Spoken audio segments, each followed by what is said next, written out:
Apparently, loving your body is empowering unless your body happens to be thin, fit, or, God forbid, traditionally attractive. Then you're just privileged and need to just sit down and shut up. Today's topic, the body positivity movement, or as I like to call it, love yourself, but only if you fit the narrative. We're diving into the hypocrisy, the health crisis, the fast food chemicals, and why men are completely excluded from the conversation. Stay till the end. Alright, welcome back to the state of the debate, 1 week late because life has been absolute chaos. But if you've been keeping up with me on Substack, you'd already know that and have access to exclusive articles written by me and our contributors. If you haven't subscribed yet, what are you doing? Hit that link down below, join the Substack and get the unfiltered version of everything we talk about here. Trigger warning, we're about to talk about health, discipline, and personal responsibility. If that offends you, good.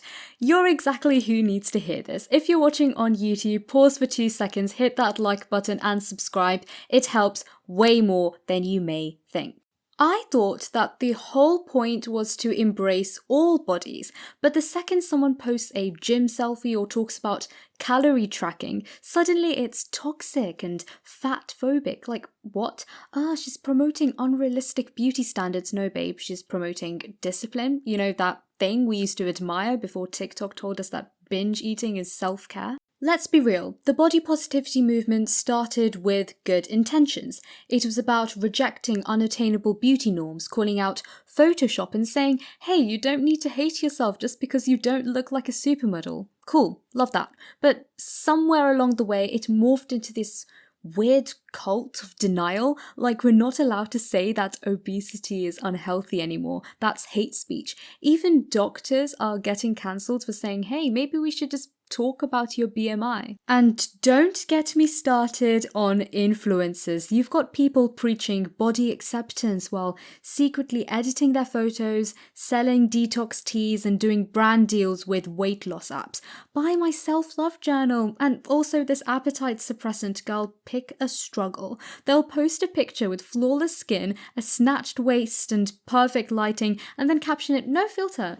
If you've seen these kind of influencers, hit the like button if you're watching on YouTube. It helps way more than you may think. Now, let's talk about the part no one wants to talk about, men. Because if you think that body positivity is inclusive, think again. Men are excluded. Completely. Not even a, hey, are you okay? If a woman gains weight, she's reclaiming her body. If a man gains weight, he's just failing. No love yourself campaigns, no inspirational quotes, just silence. Men don't care about that stuff, really. You think men don't feel insecure? You think they don't compare themselves to shredded gym bros on Instagram or actors with six-packs? Men are expected to be strong, stoic, and emotionally bulletproof. But if they're struggling with body image, they're told to man up. There's no space for vulnerability. No space for saying, I might feel ugly. And here's the kicker. When men do try to improve themselves, when they hit the gym, track their macros, or talk about testosterone, they are mocked. Oh, he's a gym bro. Oh, he's obsessed with protein powder, or is probably insecure. So let me get this straight. If a woman posts a mirror selfie, it's empowerment. But if a man does it, it's cringe. We've created a culture where men are either invisible or ridiculed. There's no middle ground. And that's not just unfair, it's actually dangerous because body image issues don't discriminate. Men struggle too. They just don't have the language or the permission to talk about it. And if you're a man watching this, just know you're allowed to say, I want to be better. That doesn't make you weak. If you're a guy who's ever felt invisible in the body positivity conversation, drop a comment. If you've ever been mocked for going to the gym or caring about your health, subscribe. This space is for you, I promise. So, fun fact, in the UK right now, over 64.5% of adults are overweight or obese. That is a national crisis. Like, we're not just curvy queens anymore. We are actually statistically unwell, and it's not just about looks. Obesity is linked to heart disease, type 2 diabetes, cancer, liver problems, respiratory issues, and we're out here trying to cover it up, calling it body neutrality or whatever the latest term is. Don't judge me, I'm just living my truth. Okay, but your truth comes with a prescription and a hospital bill, and the NHS, it is drowning. Obesity-related illnesses cost us £6.5 billion a year. So while influencers are out here selling self-love smoothies, the taxpayer is footing the bill for your third insulin injection.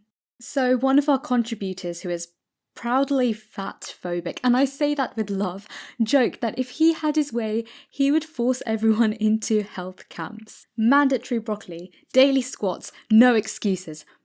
Obviously, we're not advocating for that, but the fact that people are even joking about it, that tells you something. There are so many people who are overweight now, like statistically it's most of the country, and we've basically normalized it to the point where extreme ideas start sounding not so extreme. And honestly, if Broccoli Bootcamp gets people off the Deliveroo app and into healthiness once again, maybe it's not the worst idea. Just saying. Cue the comments. You're fat phobic. You hate women. You're promoting eating disorders. Relax.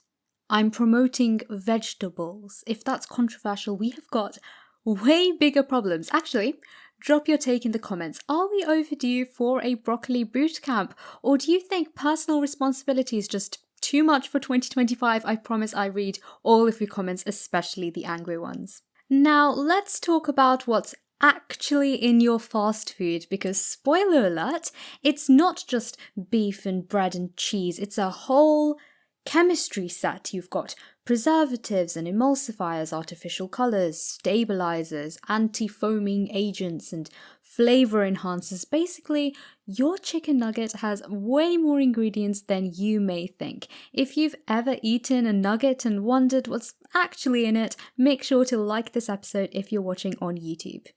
But it tastes so good, yeah, because it's engineered to. Fast food is designed to be addictive. It spikes dopamine, crashes blood sugar, and leaves you craving for more. And don't even get me started on seed oils. They are in everything. Burgers, fries, salad dressings. They oxidize under heat, inflame your gut, and mess with your hormones. If this episode is making you rethink your Deliveroo order, share it with at least 3 other people who need the wake-up call. You know the ones. The body neutrality warriors still binge eating food and calling it empowerment. Send it to them, post it to your Instagram story, and make sure to tag me at Samiksha's State of the Debate. We've built a culture where comfort is prioritized. We don't walk, we Uber. We don't cook, we Deliveroo. And then we wonder why we're so tired, anxious, bloated, and depressed. It's not a mystery, it's our lifestyle. But I'm just too busy to eat healthy. Okay, but you've had time to binge watch Love Island and spiral on TikTok for 3 hours. We've normalized self-neglect and called it self-care. And the body positivity movement, it's enabling it. So yeah, obesity is rising, fast food is chemically engineered, and the body positivity movement, it's gone from love yourself to ignore reality. It's telling people you're perfect as you are while their organs are crying out. If you dare to say, hey, maybe we should talk about health, you're labeled as a villain. Men deserve to be part of this conversation. Health deserves to be part of this conversation. And truth needs to be a part of this conversation. If you've made it this far, you are officially part of the community. Make sure to like, comment, and share this with someone who still thinks that body positivity is harmless. And subscribe, because next episode is going to be even better. And if you disagree with everything I just said, comment below. I'll be reading. Thanks, and see you soon.